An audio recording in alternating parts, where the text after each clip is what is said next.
d'Haute-Ottawa. Merci beaucoup au peuple Anishinaabe. Enfin, chère amie, sénatrice Julie Méville-Deschamps, un message pour vous, mais surtout, je me lève aussi ici dans cette chambre importante pour vous parler d'un projet de loi. Un projet de loi qui est important pour d'autres, qui fait peur pour d'autres et qui, pour moi, fait tout ça en même temps. Et je pense que ma collègue l'a très bien expliqué, la sénatrice senior.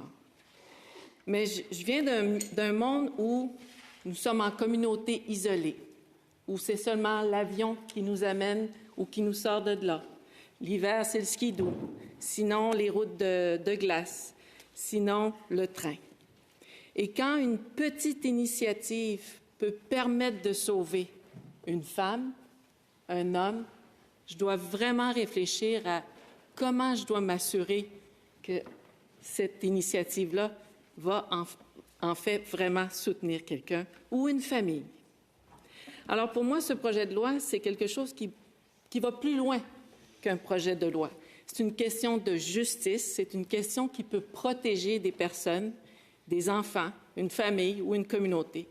Mais à chaque jour, on réalise que cette forme de violence-là, elle est souvent dans l'ombre, elle est souvent cachée ou invisible, ou même moi. C'est grâce à vous que j'ai appris à connaître ce terme. Parce qu'avant ça, je normalisais ou j'appelais ça une forme d'harcèlement. Mais je viens aussi d'un monde où c'est une approche holistique. Il faut considérer tous les aspects, il faut considérer toutes les parties prenantes et il faut considérer dans le contexte dans lequel on se retrouve, notre culture, notre façon de faire. Mais on a fini dans mon monde à moi, chez les Inuits, d'accepter ce genre de comportement-là qui est répétitif, une forme de manipulation, de l'harcèlement, du contrôle, de l'humiliation. Ça fait partie d'eux. Ou pourquoi je dénoncerais? C'est fait de même. Merci d'avoir expliqué, tous les sénateurs et sénatrices qui l'ont bien exprimé là, dans vos messages jusqu'à date. Mais des fois, elle va être physique. Mais on n'entend pas beaucoup parler de ça, on parle plutôt de cette forme de contrôle coercitif. Mais elle rentre dans une famille, et quand je dis physique, ça a un effet sur son estime de soi, sur sa façon de vouloir se lever le matin puis dire « Est-ce que je mérite de vivre? Est-ce que je mérite tout ce qui m'arrive ou c'est normal? » Vous allez comprendre pourquoi je dis tout le temps « normal ». Quand vous êtes jeune, vous avez parlé, plusieurs d'entre vous, de vos expériences personnelles. C'est la même chose chez nous. De voir la personne qu'on aime le plus se faire contrôler par une personne de l'extérieur qui va venir changer sa façon d'être, qui est ma mère, sa façon d'agir avec ses propres enfants et de son environnement. Au point où elle finit par croire « c'est ça, c'est comme ça la vie, ma fille ». Et pourtant, je savais qu'au plus profond de moi-même, elle avait peur. Elle se retrouvait dans ce cycle de violence ou de cette forme de violence, mais elle savait que ce n'était pas normal. La communauté l'a vu, les gens l'ont vu. Donc, collectivement, on a normalisé ça. Pourtant, on savait qu'elle méritait mieux. Et aujourd'hui, on continue à croire qu'elle mérite mieux. On a observé, je l'ai dit, même qu'à un moment donné, on s'est senti impuissant, impuissante. Mais j'étais jeune, je ne savais pas que j'avais le droit de dénoncer. Je ne savais pas. Et si je l'avais fait, quelle aurait été la réponse? On n'avait même pas des vrais policiers dans nos communautés. C'était des surnuméraires, des gens qu'on va taper sur l'épaule parce que le conseil de bande a cette autorité et de dire, bon, ben toi, tu deviens surnuméraire. Mais tu n'as pas de formation pour intervenir en matière de violence conjugale, violence familiale, encore bien moins dans une violence qu'on appelle contrôle coercitif. Il n'existait pas ce mot dans mon monde à moi. Et quand j'ai regardé le projet de loi C-332, je me suis dit, on a l'opportunité. Imparfait est ce monde, hein? On voudrait changer le code criminel et non par petits bouts, mais d'avoir une grande révision pour qu'il soit plus adapté à ce qu'on est comme femme, comme homme, comme personne en 2025. mais c'est ce qu'on a comme société, c'est ce qu'on a comme démocratie, des petites perles à la fois. Alors les mots pour moi sont importants. Pour mettre un mot sur cette violence invisible, qui va protéger ma mère, qui va protéger ces femmes, qui va protéger ses filles et ses petites filles, qui va briser une forme de cycle de violence que je disais plutôt silencieuse. Nous avons entendu un homme se lever, un frère, un collègue, un sénateur, qui veut dénoncer avec nous cette forme de violence auquel les femmes, plusieurs formes de violence auxquelles les femmes et filles vivent à travers le Canada. Et quand tu viens chez les Inuits, tu vois que le féminisme, les hommes font partie du problème, oui, mais les hommes font partie de la solution. Nous les avons portés, nous les avons mis au monde et on veut de ces hommes-là qu'ils soient nos guerriers, nos protecteurs, qui prennent soin de nous autres, qui reprennent leur place. Parce qu'avec le colonialisme, ces places-là ont été perdues. Et rappelez-vous cette grande enquête qu'on appelle l'enquête nationale sur les femmes et filles autochtones assassinées et disparues, l'appel à la justice 5.3.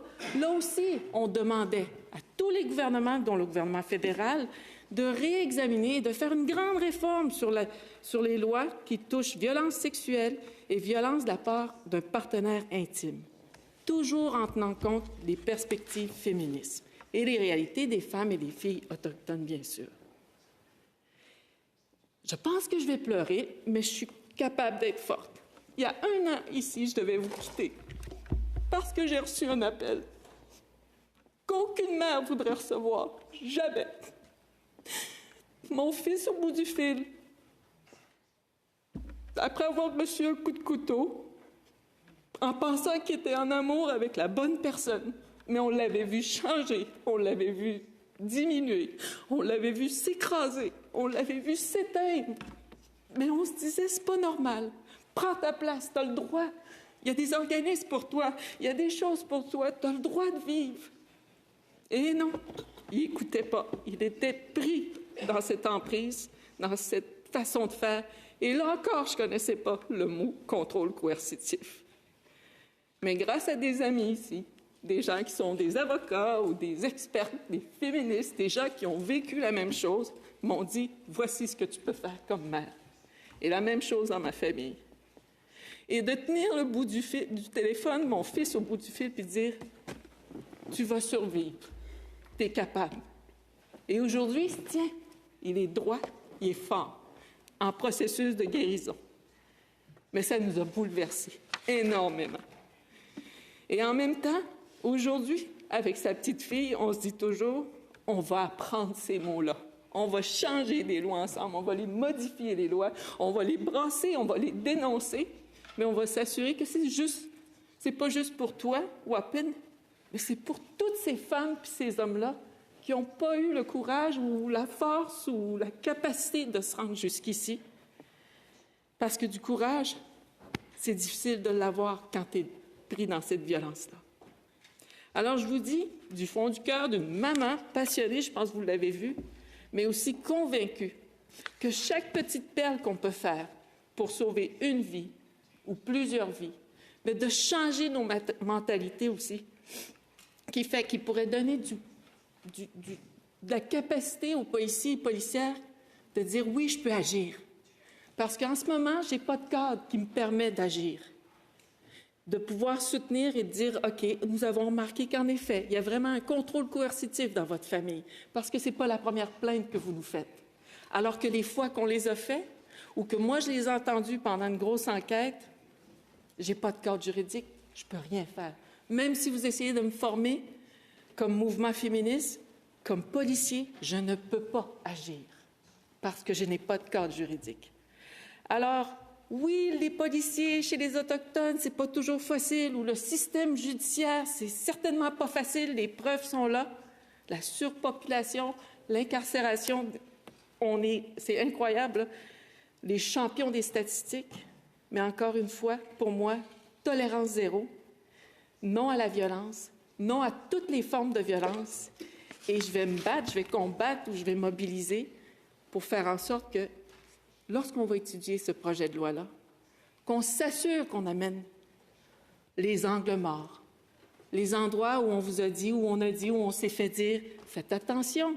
Si on va vers là, ça va peut-être amener un impact dans une grande communauté de femmes ou femmes autochtones, et ainsi de suite. Mais en même temps, assurons-nous qu'on le fait pour les bonnes raisons et qu'on va parler de sensibilisation, de formation, d'éducation, parce qu'il ne faut pas le prendre juste comme ça, ce projet de loi-là. Il fait partie d'une approche holistique. Et pour moi, comme mère puis grand-mère, je veux faire partie de ce changement-là. Alors, j'espère qu'on va l'amener en comité. Merci.